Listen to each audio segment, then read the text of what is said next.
This video will show you how to rebuild the flow cell in a variable wavelength detector. Each flow cell has its own rebuild kit consisting of multiple windows and gaskets. You will need a pair of tweezers and the Allen wrench provided with the kit. Unscrew the cell screw.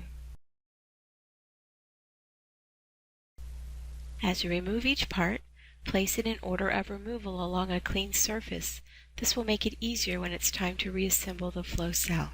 Make sure not to flip the conical springs as you remove them because they go back in a specific orientation. The flow cell window should be easy to remove, but can be held in place by water tension. If this happens, let the cell dry for a few minutes to release the window.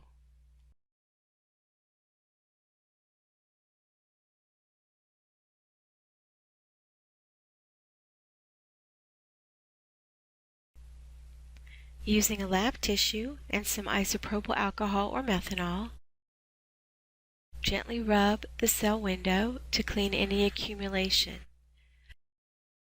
Flip to the other side and repeat the process.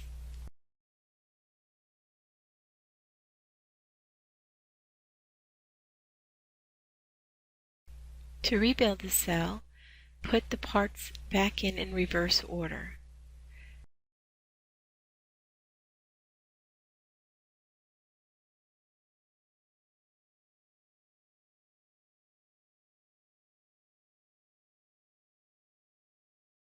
Make sure the conical springs are put back in the order in which they were removed and the orientation which they were removed.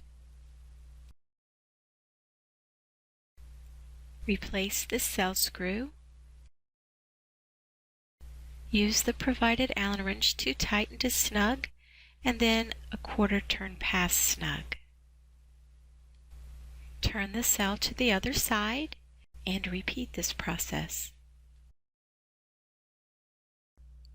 For more online training opportunities, please visit Agilent University. Go to agilent.com, choose Cross Labs, then choose Education.